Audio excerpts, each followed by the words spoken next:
Assalamualaikum dan salam sejahtera. Saya Muhammad Faik Irfan bin Jamli daripada DE1.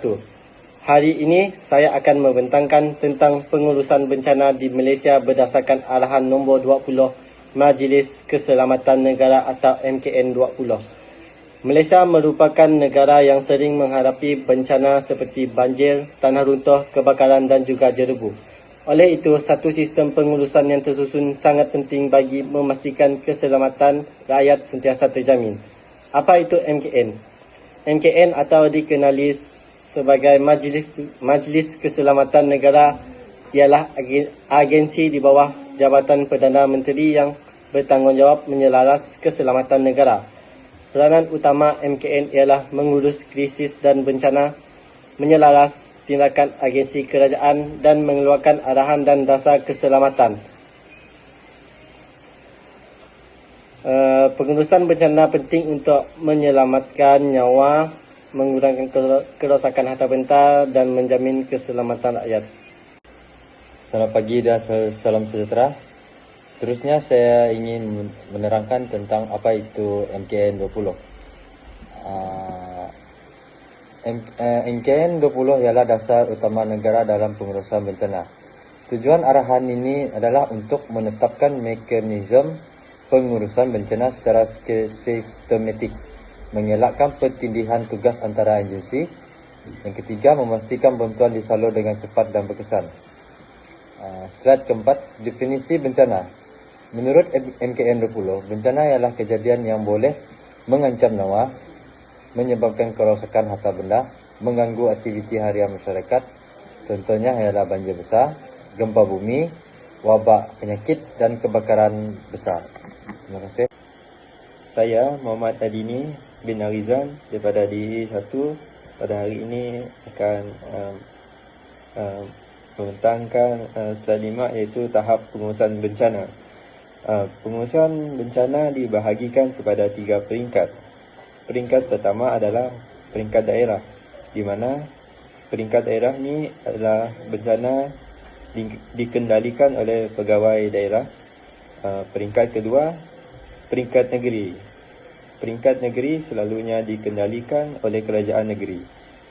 Seterusnya adalah peringkat ketiga, di mana peringkat ketiga bagi pengurusan bencana adalah dikendalikan oleh kerajaan persekutuan jika keadaan sangat serius. Semakin besar satu bencana, semakin tinggi peringkat pengurusan yang akan terlibat. Oleh itu saja daripada saya. Sekian, terima kasih.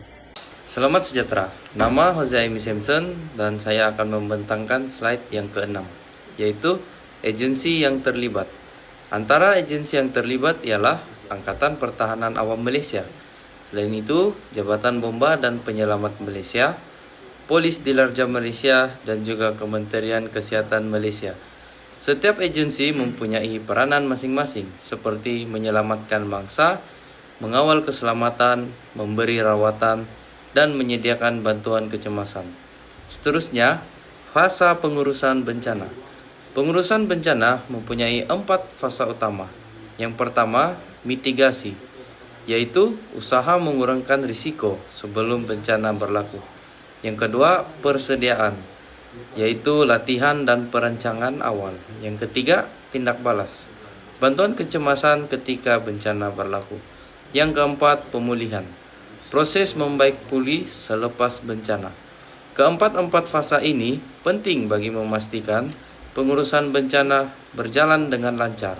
Salam sejahtera, selamat pagi. Nama Muhammad Aziz Danish bin Basan, kelas DE1. Seterusnya saya akan membentangkan slide 8. Sebagai kesimpulan, MKN 20 memainkan peranan penting dalam memastikan pengurusan bencana di Malaysia lebih teratur dan berkesan.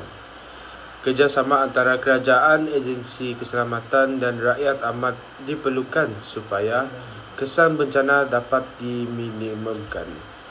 Itu saja dari saya. Sekian, terima kasih.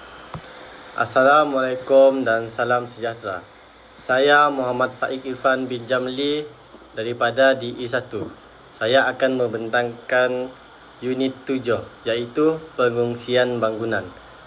Maksud pengungsian. Pengungsian bangunan ialah proses mengosongkan bangunan secara teratur dan selamat apabila berlaku situasi kecemasan. Ia bertujuan memastikan semua penghuni keluar dari kawasan bahaya dan dengan segera dan terkawal. Terima kasih. Itu sahaja daripada saya. Selamat sejahtera. Nama Hosea Simpson. Saya akan membentangkan slide yang keempat. Tujuan pengungsian. Tujuan pengungsian yang pertama ialah untuk menyelamatkan nyawa, mengelakkan kecederaan yang serius, mengurangkan risiko panik, dan memastikan semua berkumpul di tempat yang selamat. Selain itu, jenis kecemasan. Antara situasi yang memerlukan pengungsian ialah yang pertama kebakaran, kedua kebocoran gas, yang ketiga litar pintas elektrik, yang keempat gempa bumi, dan yang kelima ancaman keselamatan. Salam sejahtera. Saya Muhammad Adini bin Arizan daripada DE1. Pada hari ini ingin berkongsi tentang slide prosedur semasa pengungsian bangunan. Semasa berlaku kecemasan, perkara pertama yang perlu dilakukan ialah kekal tenang dan jangan panik. Hentikan semua aktiviti serta-merta dan tinggalkan barang peribadi. Keselamatan diri lebih penting daripada harta benda. Seterusnya, bergerak keluar melalui jalan kecemasan yang telah ditetapkan. Ikut papan tanda keluar dan patuhi arahan pihak bertanggungjawab. Jangan berlari, menolak atau menggunakan lift semasa kecemasan. Gunakan tangga kecemasan untuk keluar dengan selamat.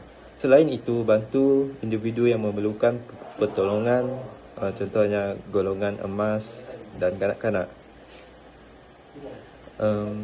Kemudian bergerak secara selamat dan teratur. Setelah tiba di kawasan berkumpul, kekal di situ sehingga mendapat arahan lanjut daripada pihak berkuasa seperti Jabatan Bomba dan Penyelamat Malaysia.